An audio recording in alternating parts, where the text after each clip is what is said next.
Olá, bem-vindos a mais um episódio do Mericast.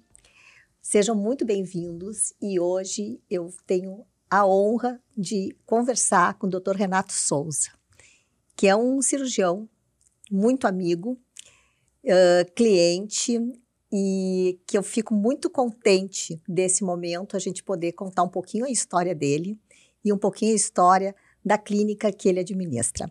Então, Dr. Renato, seja muito bem-vindo. Bom, Mary, em primeiro lugar eu queria agradecer pelo convite. É uma honra poder participar do Mericast. Eu sei que já estiveram aqui vários convidados e muito me honra participar desse grupo. A gente tem um conhecimento profissional já há muitos anos e mais do que isso, ao longo desses anos desenvolvemos uma amizade. Então, realmente eu fico muito grato por poder participar aqui. E eu que agradeço também o teu tempo, né, de a gente poder conversar. E eu queria contar então para as pessoas que não te conhecem um pouquinho da tua trajetória, para as pessoas entenderem quem é o Dr. Renato. Bom, o Dr. Renato Souza é casado com a Ana Lúcia, que é psicóloga, tem 2 filhas, a doutora Renata e a doutora Ana Paula. Tem um neto, que é o Eduardo, e há pouco tempo ficou sabendo que vai vir mais 2 netos, né? Tem uma turma aí chegando. Bem, ele é coordenador da equipe Citon, que tem mais de 20 anos de atuação na cirurgia bariátrica. Ele é formado em medicina pela Faculdade Federal de Ciências Médicas de Porto Alegre, fez residência em cirurgia geral, cirurgião do trauma, com trabalho efetivo realizado nos hospitais Cristo Redentor e no Pronto-Socorro de Porto Alegre. Já foi presidente da Sociedade de Cirurgia Geral do Rio Grande do Sul, vice-presidente da Sociedade Brasileira de Cirurgia Bariátrica, do capítulo RS, é membro titular do CBC, da Sociedade Brasileira de Cirurgia Bariátrica, da Sobracil, da International Federation of Surgery of Obesity e preceptor de residência médica em cirurgia geral e do trauma do Cristo Redentor até hoje, né? Até hoje. Até hoje. Então, assim, ó, com toda essa trajetória, eu queria começar contigo conversando. Por que tu resolveu ser médico? Como é que foi essa história, assim, da medicina? Pois então. Acho que diz na Bíblia, né, que bem-aventurados aqueles que ajudam os necessitados, né?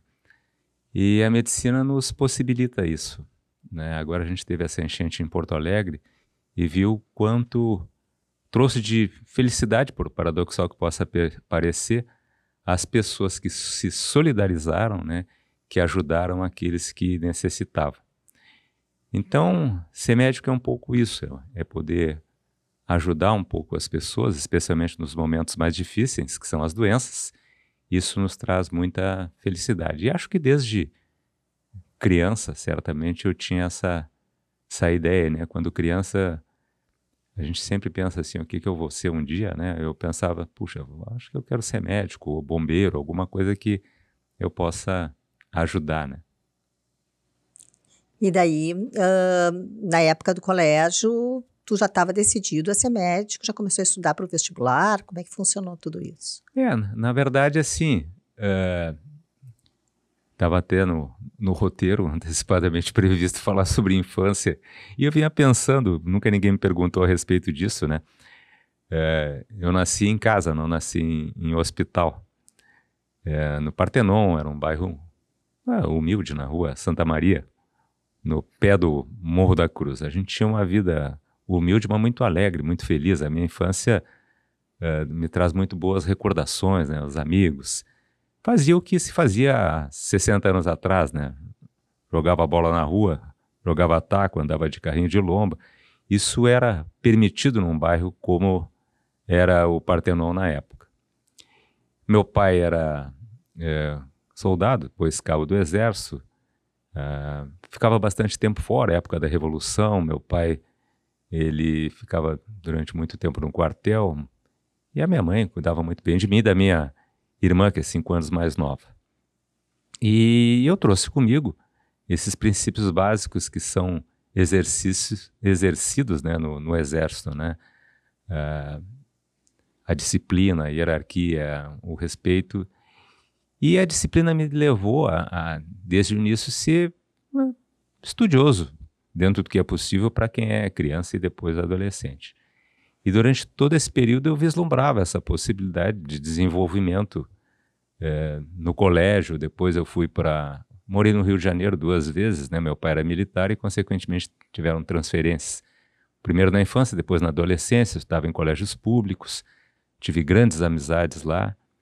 E ao longo do tempo isso foi acontecendo, até chegar a época do hoje chamado segundo grau, quando nós retornamos para Porto Alegre e aí comecei a estudar para o vestibular. Não é à toa que a medicina é o curso mais disputado, né, em todos os vestibulares. Sempre foi, né? Então eu sabia que tinha que estudar muito, né? Isso quando a gente fala com jovens, né, que almejam essa profissão. É claro que a gente sempre verbaliza isso, olha, realmente há necessidade de estudar bastante e para conseguir uma vaga que é sempre muito disputada, né? Mas esse era o meu sonho, né? Sem dúvida nenhuma, ser médico. E daí tu fez a medicina e logo tu já decidiu pela residência de cirurgia geral e como é que funcionou a decisão de ser especialista, a parte de... Como é que é a decisão para ser cirurgião, né? Pois é. Também é uma outra questão que eventualmente questionam, né?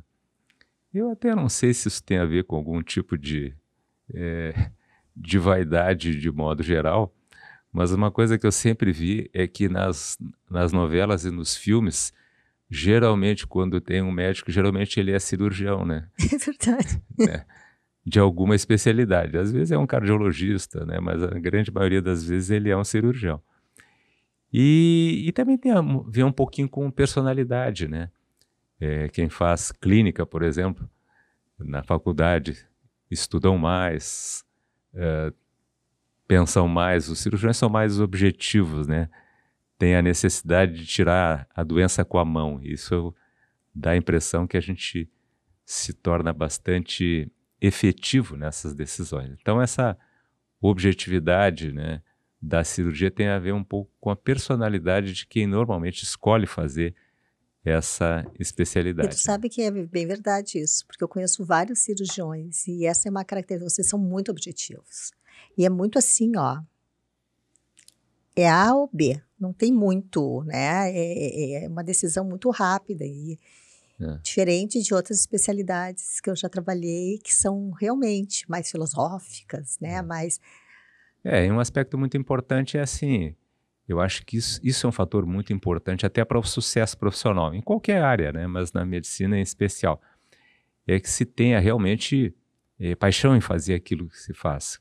Claro que hoje em dia se escolhe muitas vezes as profissões, especialidades, buscando melhor qualidade de vida, aspectos até mesmo econômicos. Mas eu acho que, sobremaneira, assim, é fundamental que na escolha profissional e na área médica, na escolha da especialidade, se tenha em mente que o maior fator de sucesso é realmente fazer aquilo que se quer e se gosta, né? Sendo possível, é claro. Tá, e daí assim, ao começo, no começo da tua carreira, tu decidiu por fazer cirurgia geral, né? Uhum. É a primeira cirurgia e ela é junto com a cirurgia do trauma ou é uma outra residência? Como funciona isso? Bom, a minha escolha inicial pela cirurgia também tem a ver com alguns envolvimentos pessoais, né? Quando eu estava no 4º ano da faculdade, eu conheci um cirurgião que é uma espécie de meu segundo pai, meu ídolo na área médica, é o Dr. Ferlin. Era um cirurgião do Exército. Meu pai tinha conhecido ele na Guerra do Suez, meu pai já era sargento, e o Dr. Ferlin era o médico dessa missão brasileira lá no Oriente Médio. Mantiveram a amizade. Quando eu estava no 4º ano da faculdade, meu pai me disse, não, quem sabe tu vai lá com o Dr. Ferlin acompanhar a cirurgia e tal. Aí eu fui lá no Divina Providência, o Dr. Ferlin operava pela manhã no Hospital Militar, à tarde no Divina, e lá acabei conhecendo ele. E também o anestesista dele, que foi um dos melhores amigos da minha vida, que era o Dr. Azevedo. Trabalhei com ele durante 20 anos e hoje o filho dele, que é o Juliano, é o meu anestesista. No nosso trabalho, realmente a gente trabalha meio em família. Na verdade, assim, essa escolha, dizem que os amigos formam a família que a gente escolhe na prática, né? E é mais ou menos assim que aconteceu. O Dr. Ferlin era um cirurgião excepcional, tanto ele quanto o Azevedo foram meus padrinhos de casamento, também me ajudaram na educação médica e me ajudaram realmente assim no meu desenvolvimento cirúrgico, né? Então esse também foi um fator de escolha. Fora, é claro, o fato de que eu fiz faculdade na Fundação, Faculdade de Ciências Médicas, cujos estágios, depois a própria residência, foram realizadas na Santa Casa.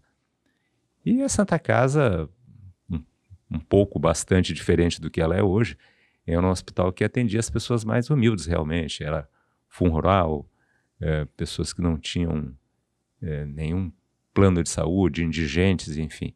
Então aquilo fez parte dessa compaixão e paixão que a gente vai adquirindo pela profissão, né? Por isso que tu continua no Cristo Redentor, inclusive, né? Porque tu já poderia até ter saído do plantão do Cristo, mas... Na realidade, assim, eu fiz cirurgia geral e após 8 anos de formado, acabei entrando lá no Cristo Redentor, que é um hospital que faz a chamada cirurgia do trauma, né? Isso é muito excitante para o cirurgião, né? O trabalho na emergência, na urgência. É, de certa forma, uma forma realmente muito prática de fazer aquilo que a gente, acho que não exageradamente, diz salva vidas, né? Porque com alguma frequência chegam acidentados, ferimentos, né? Por tiro, arma branca, enfim.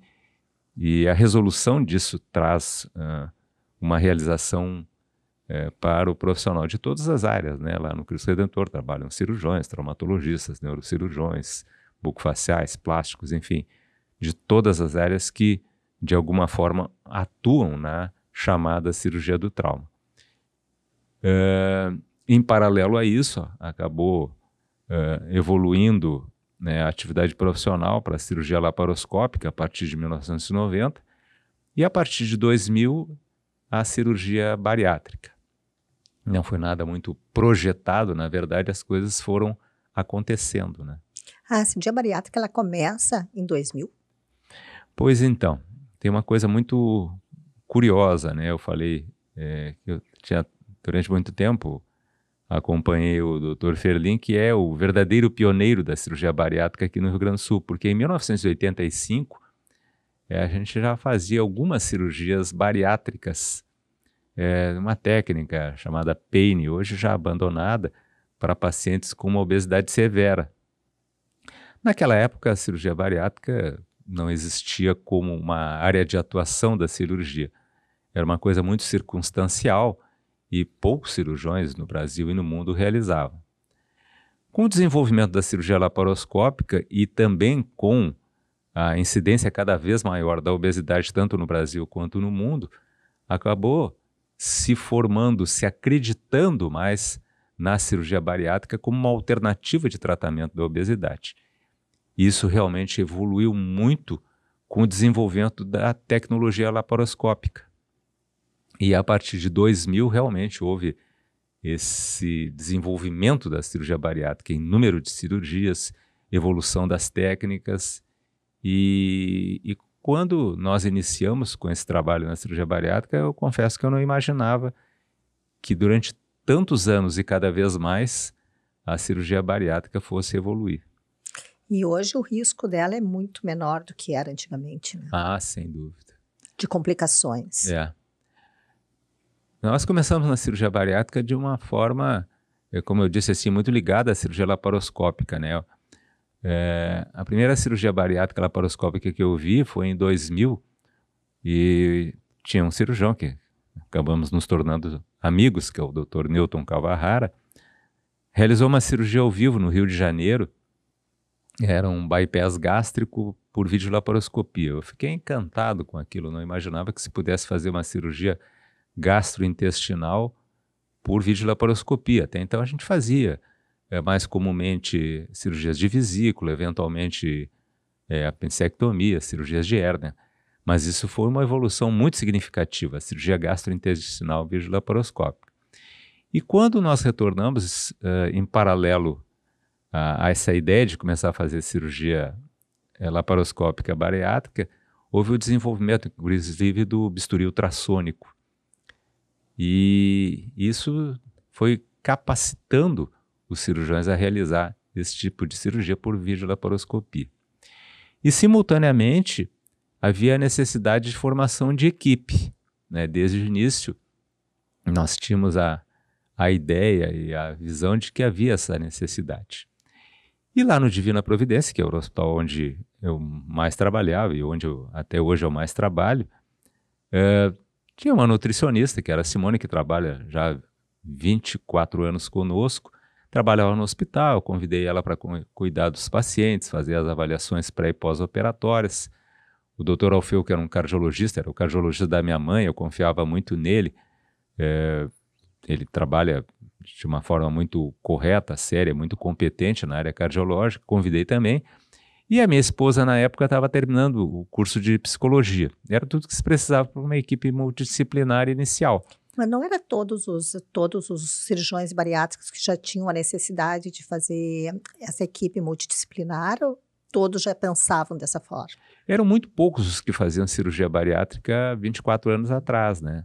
Até porque era muito discutida, né, essa área de atuação da cirurgia, né, no que se refere a resultados e obviamente, também até sobre as próprias indicações de tratamento. Elas foram estabelecidas, protocoladas ao longo do tempo. Mas, aqui no Rio Grande do Sul, felizmente, a maioria dos cirurgiões, eram poucos, que realizavam a cirurgia bariátrica, fizeram de uma forma muito correta, com grupos, né? Então, grupos que, se por um lado competiam, ao mesmo tempo se agrupavam no sentido de ter em mente de que a cirurgia bariátrica era muito resolutiva para o tratamento da obesidade. Então, o grupo da PUC, o grupo do Ernesto Dornelles, depois da Santa Casa, do próprio Conceição, foram se formando de forma adequada. Santa Maria tem grupos, o interior do estado tem vários. Com equipe multidisciplinar, porque é absolutamente essencial ter em mente sempre que a cirurgia bariátrica é apenas uma parte do tratamento da obesidade, né? A cirurgia bariátrica é uma intermediadora de modificação de hábitos alimentares e comportamentais. Isso tem que ser dito ao paciente. Esse é vamos chamar assim, é o segredo do sucesso, né? Tá, e daí, nesse momento, se cria o CITOM? Foi aí que a gente tinha que ter um nome, né? Então, o CITOM é Centro Integrado de Tratamento da Obesidade Mórbida.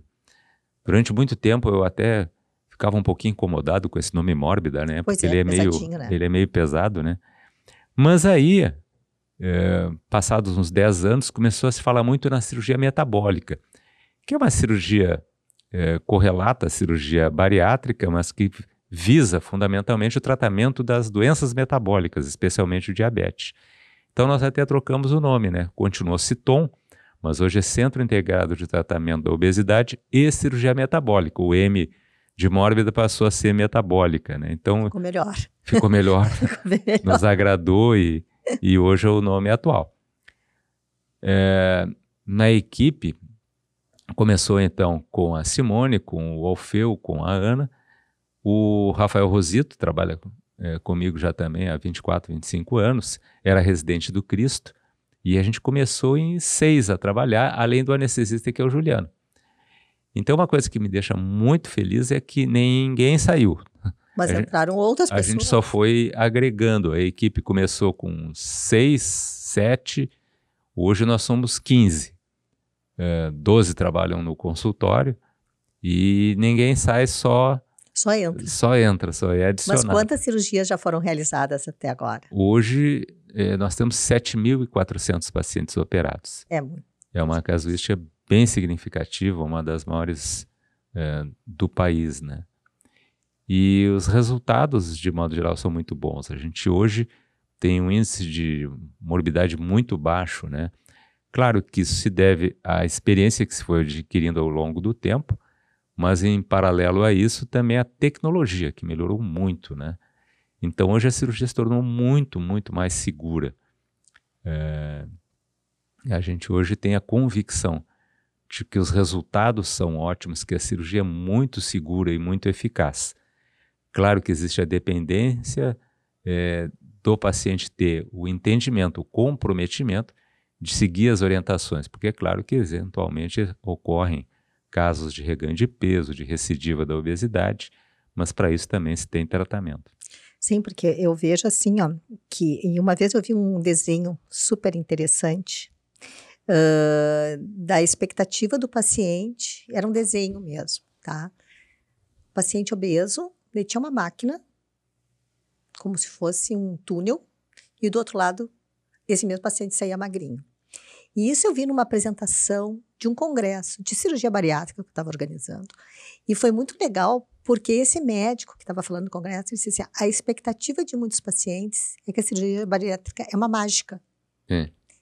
E a primeira coisa que a gente tem que fazer é desconstruir essa ideia, porque não é uma mágica. Ela tem um processo dentro desse túnel que, se não for feito, não vai dar certo o resultado lá. E por isso que tem tanto a necessidade de ter acompanhamento psicológico, né? Muitas vezes com psiquiatra ou psicólogo, mas precisa, porque se não tiver esse entendimento, vai ter reganho lá da outra ponta. A gente tem hoje uma experiência muito grande. Então, quando o paciente vai já na primeira consulta, sempre digo para o paciente, né, você tem que ter 5 palavrinhas com a letra C, né? Tem que ter convicção que quer e necessita fazer, né? Tem que ter confiança na equipe, é claro.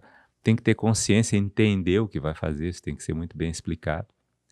Comprometimento de seguir as orientações e o controle pós-operatório, ou seja, fazer as revisões. A cirurgia hoje, ela se tornou muito mais frequente, o número de cirurgiões que fazem é muito grande. E exatamente pelo fato da cirurgia ter se tornado mais segura e eficaz, de certa forma banalizou um pouco, isso é uma preocupação. Então muitas vezes o paciente imagina que a cirurgia por si só vai resolver, quando na realidade existe essa necessidade de mudança comportamental, de hábitos alimentares, do entendimento, para que realmente o paciente se sinta contente, satisfeito, enfim, que ele tenha a certeza de que fez a melhor escolha. Isso não apenas a curto prazo, mas a médio e longo prazo. Claro que existem pacientes que buscam a cirurgia por aspectos, às vezes, estéticos, que não, a estética não tem que ser desqualificada, ao contrário, ela faz parte da saúde emocional, da saúde mental das pessoas. Então, a saúde não é só orgânica, né? Ela também é emocional. E a gente vê que os resultados são muito bons nesse sentido. E existe um outro grupo de pacientes, que são aqueles pacientes que já têm alguma doença associada. Claro que, na verdade, a grande maioria dos pacientes que vai à cirurgia bariátrica já tem alguma doença associada, por menor que seja. Mas existe aquele grupo de pacientes hipertensos, pacientes que são diabéticos, pacientes que têm dislipidemia. Tem várias doenças enfim, associadas. Pacientes que acabam, de alguma forma, tendo remissão da doença, ou ao menos melhora. E isso traz assim, uma melhora da qualidade de vida, além de prolongar o tempo de vida dessas pessoas. Então, realmente, a cirurgia bariátrica hoje ela está bem definida como um excelente tratamento para a obesidade. Deve ser muito gratificante, né? Ver essa mudança. É muito gratificante. Eu traço um paralelo com a cirurgia do trauma, né? A cirurgia do trauma, ela é muito gratificante, mas ela é muito gratificante num momento, né? Porque a gente tem a convicção de que resolveu aquela questão emergencial do paciente. Mas num pronto-socorro, como é o Cristo Redentor, muitas vezes a gente não tem o retorno do paciente, né? Às vezes a gente pergunta, olha, tu foi operado lá no Cristo Redentor, ou no HPS, ou no Hospital de Canoas, enfim, todos os hospitais aqui do Rio Grande do Sul que fazem emergência. E a gente pergunta, mas quem te operou? E o paciente não lembra, né? Na verdade, é diferente da cirurgia bariátrica, onde a gente faz uma relação muito forte com o paciente, né? Quase, ou deveria ser um casamento, né? A gente diz que o paciente tem que fazer o acompanhamento ao longo do tempo. Então, é muito gratificante quando a gente recebe no paciente... voltando, né? recebe pacientes que fizeram cirurgia há 5, 10, 15, 20 anos e que mantêm, não apenas o peso, mas mantêm uma boa qualidade de vida, não estão usando medicações ou diminuíram suas medicações. Isso realmente é muito gratificante na cirurgia bariátrica. E me diz uma coisa, como é que é trabalhar em família? Porque tem a Ana, que é a psicóloga da equipe, tem a Renata, que é a cirurgiã, e tem agora a Ana Paula, que é anestesista. Como é que é a dinâmica? Sem dúvida nenhuma, é uma grande felicidade, é uma realização, né? Talvez alguém não acredite, mas assim, eu juro que eu não fiz nenhum tipo de forçação de barra para que fizessem medicina, né? Eu acho que o exemplo talvez seja a melhor orientação. Eu nunca fui de ficar reclamando de plantão, de trabalhar fim de semana, então eu acho que elas viram ao longo do tempo que era uma profissão, que trazia uma felicidade muito grande no dia a dia. Claro que tem as suas dificuldades, não só nesse trabalho diário, né? A gente tem perdas, tem sofrimentos, tem o estresse, enfim, de quando alguma coisa não vai bem. Mas, de modo geral, é muito gratificante. E elas acabaram fazendo a mesma profissão. Como pai, é claro que eu sou extremamente grato e me realizo muito, né? Quando eu vejo que elas, pelo menos é a minha percepção, também se realizam profissionalmente. Acredito que elas são muito competentes e, além disso, têm empatia com os pacientes e uma ótima relação com os colegas. Eu acho que isso é o básico assim, para o sucesso pessoal e profissional. E trabalhar com a minha esposa, que é psicóloga, desde o primeiro paciente do Citon, né? Também foi uma realização. Como eu digo, nada disso foi projetado.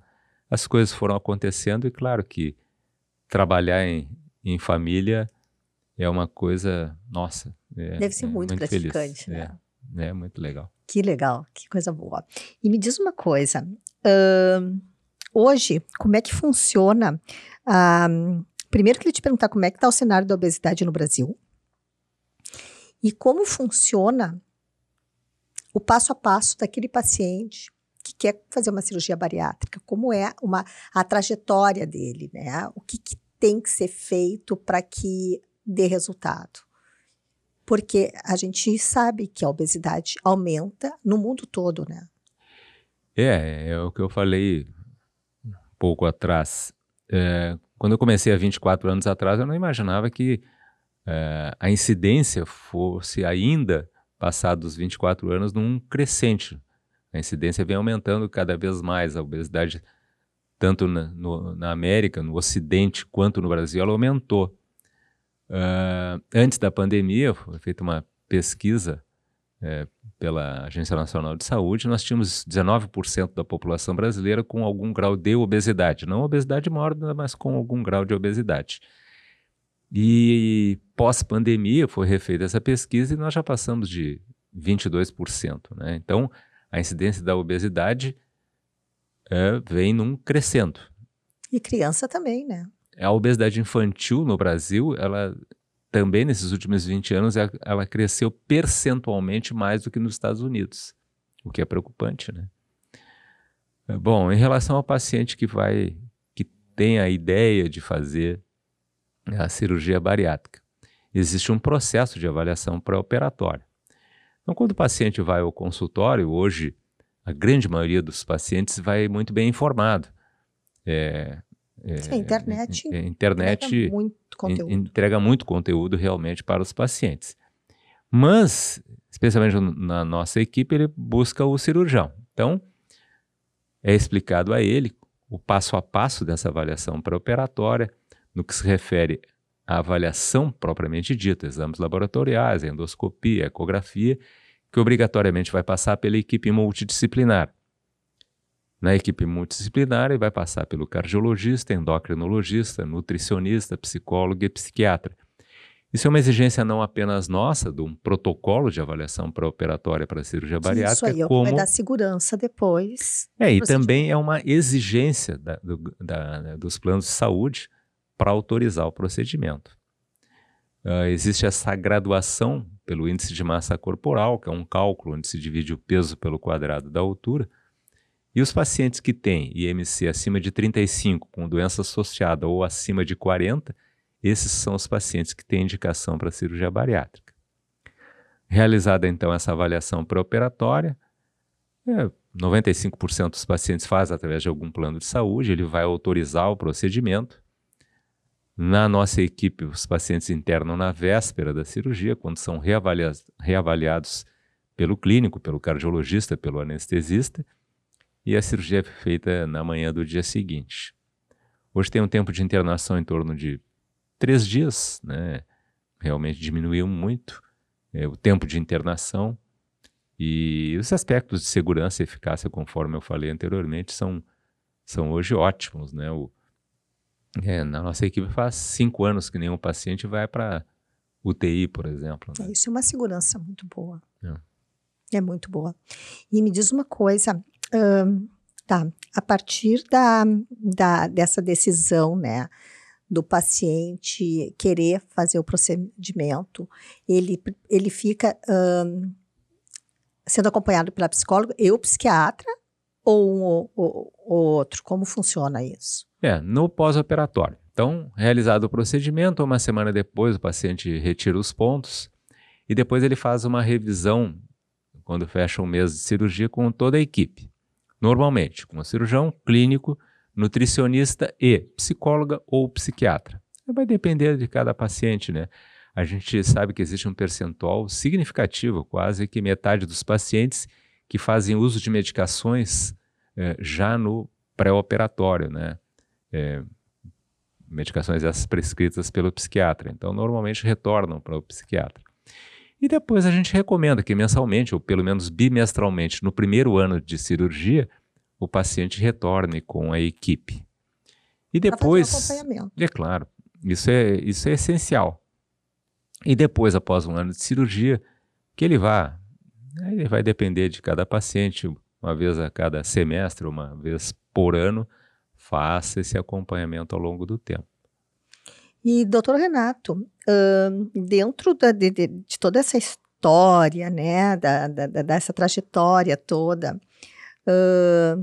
tu segue sendo médico no Cristo, opera super cedo, né? Começa a operar 6 horas. às 6 horas da manhã.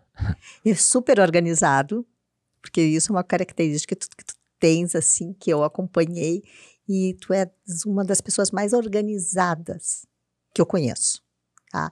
E nisso tudo, eu queria agora te perguntar, assim, ó, se hoje tu tivesse que dar um conselho para os médicos jovens, né, para a turminha que está começando agora, o que tu diria, assim? Eu sei que conselho a gente não dá, mas, assim, toques importantes para poderem ter sucesso, sabe? Toda essa parte, assim, é de preparo não só ético, mas de conduta mesmo, médico. E dentro do Cristo deve te deparar muito com os residentes, né? Claro. Bem, hoje o número de médicos, ele aumentou muito. Houve um aumento muito significativo do número de faculdades de medicina pelo país afora. O número de médicos se formando é muito grande. A qualificação tanto das faculdades quanto dos hospitais que oferecem residência também se abrandou um pouco, né, para usar uma palavra mais leve, assim, ou seja, a dificuldade de desenvolvimento técnico profissional em todas as especialidades médicas se tornou mais difícil, a competitividade também. E, em paralelo a isso, ao que parece, essa geração mais jovem busca muito a questão da qualidade de vida, né? Mas a medicina, ela tem algumas exigências, né? E dentro dessas exigências, ela necessita a disponibilidade, né? A doença não tem hora. O paciente não fica só doente de segunda a sexta, né? Então, E nem até às 7 da noite, né? então quem vai fazer medicina tem que ter esse entendimento da necessidade da disponibilidade, da responsabilidade, entender que o doente ele está no momento mais crítico da sua vida, que a sua família está preocupada. E a gente tem que ter essa empatia. Então, empatia é uma palavra-chave, responsabilidade outra, disponibilidade, como eu já falei. E se fizer de forma abnegada a medicina, com paixão e com compaixão, a tendência é ter sucesso, né? Isso vai ser gratificante, a pessoa, o médico, vai ter um retorno profissional e pessoal ótimo, né? E a gente vê assim, né, que mais uma vez, eu sempre digo que o dinheiro é uma consequência, né? A gente tem que estar feliz fazendo o que gosta, tendo essa constância, porque lá na frente a gente acaba sendo recompensado. O que eu vejo é que muitas vezes as pessoas querem inverter essa ordem, e daí não é tão fácil assim. Eu tô olhando aqui, primeira vez que eu venho nessa sala aqui, nesse estúdio, e tem um quadrinho ali que está escrito: o trabalho dos seus sonhos é você quem faz. De alguma forma está bem correta aquela frase ali, né? E realmente também o aspecto econômico, o retorno profissional se faz graças a isso, a um bom trabalho, né? E ter essa convicção assim, de que mais cedo ou mais tarde a gente vai ter um retorno pessoal, vai ser bem sucedido se trabalhar de forma séria, ética e respeitosa, não apenas com os pacientes, mas até mesmo com os colegas, né? Isso faz parte do aprendizado da vida do médico ao longo de toda a sua vida e não pode ser esquecido nenhum dia da sua vida. Nenhum dia. E qual é o teu objetivo daqui para frente? O que tu tem de planos daqui para frente? Eu acho Porque o Citon é uma das equipes mais experientes, posso dizer assim, do Rio Grande do Sul. A casuística é muito grande, né? Mais de 7.000 procedimentos é grande. Então, isso eu acho que já é uma coisa que é estipulado como sucesso, de centro de excelência, né? Mas assim, o doutor Renato, como médico, como pessoa física, quais são os planos? Na verdade, eu estou com 65 anos, já 42 anos de formado, né? Então, claro que eu acho que já fiz bastante coisa, mas a gente não pode parar no tempo, né? A gente tem que evoluir, né? Agora, por exemplo, na área cirúrgica, eu acho que a gente teve lá... Eu me formei em 82. Nos anos 90 ali, teve o aparecimento e o desenvolvimento da cirurgia laparoscópica, né? Uma abordagem cirúrgica. Nos anos 2000, a cirurgia bariátrica foi um divisor de águas também dentro da cirurgia geral. E agora nós temos a cirurgia robótica.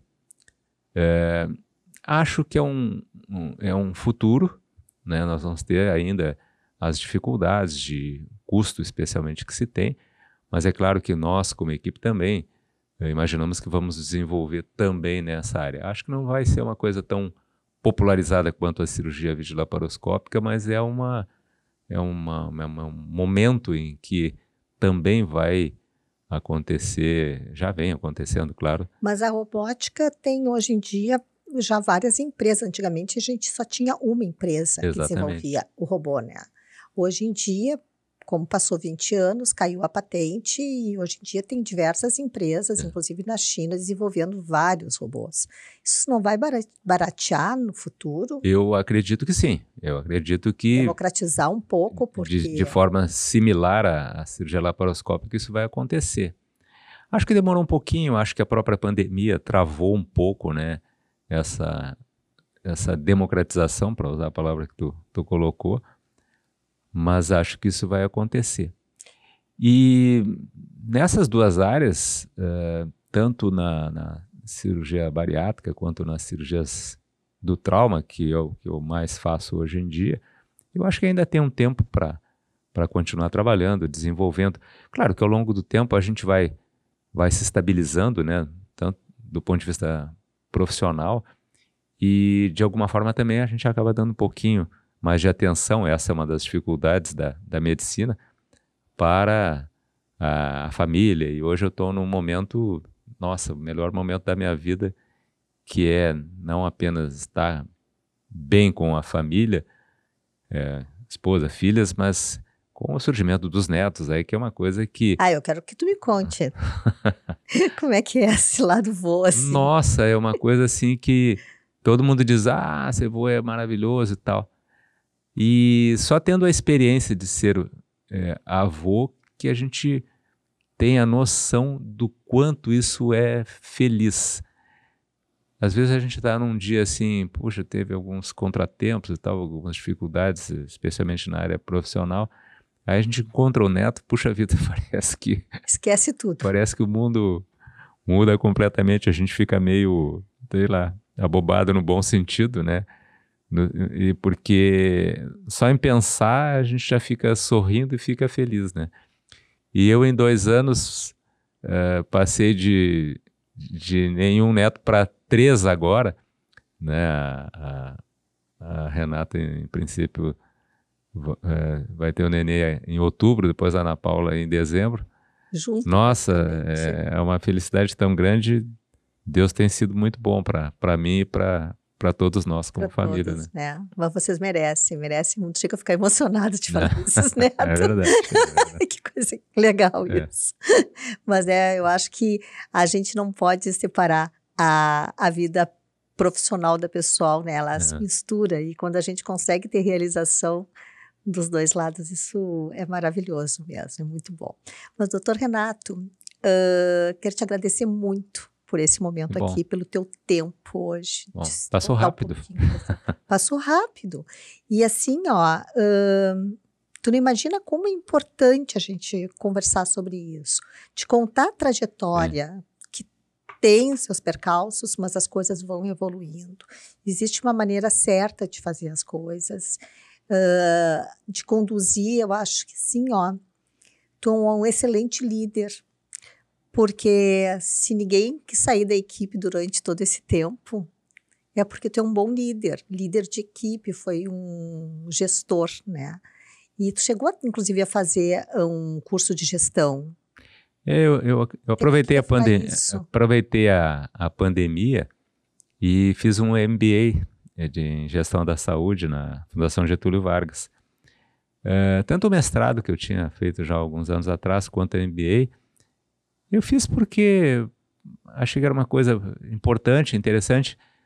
Novamente, assim, eu não tinha um objetivo específico, né? No momento eu não tenho a ideia de deixar a cirurgia para fazer gestão, em absoluto. O que eu gosto é fazer cirurgia, operar, continuo com esse mesmo gosto, mas sempre é bom a gente ter alternativas, né? Portas que podem se abrir, né? Então essa foi uma possibilidade. Eu realmente aprendi bastante. Gerenciar é uma coisa muito difícil, né? Gerenciar grupo de pessoas é uma coisa assim que tem que respeitar muito os interesses de cada pessoa. Então, ser gestor não é fácil. Mas ajuda, né? É um aprendizado, sem dúvida. Ajuda muito. E por isso que a gente vê que todos os médicos que se dedicam a aprender essa parte fora a medicina acabam se sobressaindo, porque é importante ter pelo menos uma noção de gestão, de liderança. Eu acho muito importante. Mas a respeito da entrevista, propriamente dita, eu volto a dizer, eu que agradeço pela oportunidade, né? Espero ter contribuído. Falar da gente mesmo é muito difícil, sabe? Eu, pelo menos, eu acho ainda mais assim... uma pessoa que é muito reservado, né? É o teu jeito. A gente fica muito... não querendo falar no sentido de exibir apenas as seus sucessos, né? Porque a gente também tem ao longo da vida as suas dificuldades, né? Os seus insucessos, enfim. Mas foi legal, fiquei muito contente assim te parabenizo pela ideia, que realmente é única e é muito bacana. As tuas escolhas até agora, eu tenho visto, foram excelentes. Eu espero que a minha também tenha sido, né? Com E certeza. tentei falar da forma mais sincera possível aquilo que estava aí dentro de um roteiro, né? Do roteiro. Do que a gente podia abordar, falar, e espero ter dado uma contribuição não apenas para o Marycast, mas para as pessoas que vão acompanhar. Eu tenho certeza que serão E muitas. conhecer essa história tão bonita tua. Tá Obrigada, muito, muito, Tá bom, muito Felipe. obrigada. Obrigado, eu que agradeço. Muito obrigada. Gente, então a gente está terminando mais um episódio do Marycast. Por favor, siga o Citou nas redes sociais, se inscreva no canal do YouTube e até a próxima.